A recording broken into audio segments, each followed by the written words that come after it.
13 Camera tips and tricks every iPhone 11 owner should know. The iPhone 11 and 11 Pro Max are officially here. Maybe even in your hands right now as you read this, and you're ready to go out and shoot some photos and videos. Before you go forth on an adventure with the best smartphone cameras for now, we've got a couple of tips and tricks that'll help because the camera apps changed a little bit. Some things have moved around and there are a few hidden settings you may not be aware of. 1. Go ultra wide. Both the iPhone 11 and 11 Pro have new ultra-wide cameras on the back. The 12-megapixel f2.2 camera is equivalent to a 13mm DSLR lens and has a 120-degree field of view, which is capable of fitting a lot more in a shot. Wide. Ultra-wide. Shooting with the ultra-wide lens is easy. On iPhone 11, tap the 1x button to switch to the 0.5x ultra-wide lens, and on iPhone 11 Pro, just hit the 0.5x button. 2. Ultra-wide panoramas. The ultra-wide camera also works for panoramas. Ultra-wide panoramas are way more distorted than with the wide lens, but hey, if you want to do it, you can. 3. Smarter selfies. The iPhone 11 and 11 Pro both come with 12-megapixel front-facing cameras. However, you don't always get 12 megapixels for every selfie. By default, if you hold your iPhone 11 vertically, the image sensor zooms in to take a 7-megapixel selfie. Tap the expand button on the screen to zoom out for the full 12-megapixel camera. Rotate your iPhone 11 for a horizontal selfie, though, and the camera automatically zooms out for 12-megapixel selfies. Because it assumes you might want to fit other people or more of the background into the shot. You can also zoom back in to get a 7-megapixel shot if you want that instead. 4. Change the aspect ratio to 16:9. On earlier iPhones, you have two aspect ratios to choose from: 4:3 rectangle or 1:1 square, both of which are their own shooting modes. With the new camera app on iPhone 11 and 11 Pro, aspect ratio settings are grouped into a single mode. And there's a new 16:9 aspect ratio. To change the aspect ratio, swipe up on the screen to bring up a new row of camera settings. 5. Record video while taking a photo. On iPhones released before the iPhone 11 and 11 Pro, you can record video and, essentially, take screenshots at the same time by tapping the smaller shutter button in the corner. On the new iPhone 11 and 11 Pro, there's a new QuickTake feature, which lets you record a video within photo mode by holding down the shutter button. If you've used Instagram Stories or Snapchat Stories before, it works exactly the same. QuickTake works on all of the front and rear cameras. One thing to be mindful of is the aspect ratio. If your photos are set to 4:3, QuickTake videos will also be that aspect ratio. For 16:9 videos, you'll need to set the photo aspect ratio accordingly. 6. Burst shooting is now a swipe. Wait, if holding down the shutter button now records QuickTake videos, how do you shoot a burst of photos? For vertical photos, simply swipe left from the shutter button, and for horizontal photos, swipe down instead. Unfortunately, there's no way to change the default setting for the shutter button. Apple, if you're reading this, please give us a setting for this. 7. Using the volume buttons as shutter. And speaking of shutter button behaviors that have changed, a single press on either volume button still takes a photo. But holding down either volume button doesn't shoot a burst of photos anymore and instead records a QuickTake video. There's no way to change this. I looked and it's not in the settings app. 8. Controlling night mode. The iPhone 11 and 11 Pro both have a night mode function.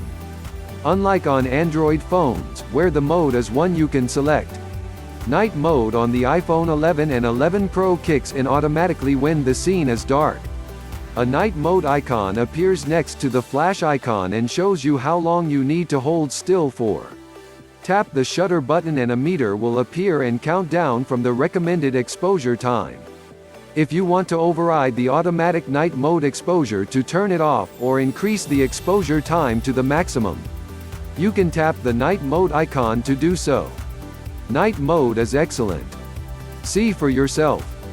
Without night mode. With night mode. 9. Use a tripod to improve night mode.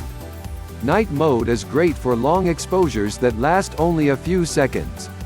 But if you really want to create the longest exposures, you're going to want to mount your iPhone 11 or 11 Pro to a tripod. The gyroscope detects whether the phone's perfectly still and then dials up the exposure time to as long as 30 seconds. 10. Recompose photos and videos. Within the Settings app under Camera, there's a section called Composition, which lets you turn on photos capture outside the frame and videos capture outside the frame. Turn either on and you can edit a photo or video to bring something back into the frame using the editing tools in the Photos app. For example, if you use the wide camera to shoot a photo, but a person on the edge of the frame wasn't captured, you can edit the photo and zoom out to get a wider shot with the person in it. With the composition setting turned on, shooting with the wide camera lets you recover a slightly wider field of view. Because when you press the shutter, it's actually also capturing an image from the ultra-wide camera. If you shoot a photo with the 2x telephoto lens, you can recover the full zoomed-out wide camera image. There's no way to recompose a wider shot when shooting with the ultra-wide camera, because there's no other camera to get additional pixels from. Note, if you turn on the composition modes, you automatically switch from most compatible photos save as .jpg and videos as .mov to high efficiency photos save as HEIF and videos as HEVC, and you will likely need to use an app like iMazing's HEIC converter to convert the files to standard files. 11. Two kinds of portrait mode for the iPhone 11 Pro. Previously, you could only use the 2x telephoto camera to take a portrait mode photo on the iPhone 7 Plus, 8 Plus, X, XS, and XS Max. And on iPhone XR, the single rear wide camera takes portrait mode photos, but the focal length is wider. On the iPhone 11 Pro, you can choose to use the wide or telephoto lens for portrait mode shots. Each one produces a different effect. The wide camera also takes better portrait photos in low light due to its faster f1.8 aperture. Wide. 2x telephoto. 12. Portrait mode with wide camera works on objects and pets. Unlike portrait mode photos taken with the telephoto lens, which use a depth map from it and the wide camera to blur out the background, the wide camera creates a blurry background using machine learning. On the iPhone XR, the machine learning only recognizes faces.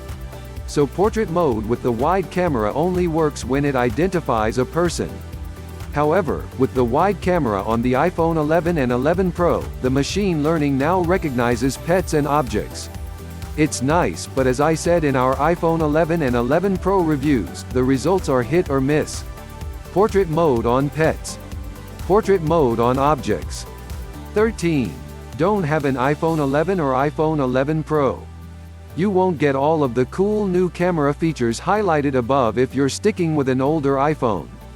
But if you update to iOS 13, you'll get a few powerful editing features in the redesigned Photos app. For photos, you get new adjustment settings for sharpness, definition, noise reduction, and vignette.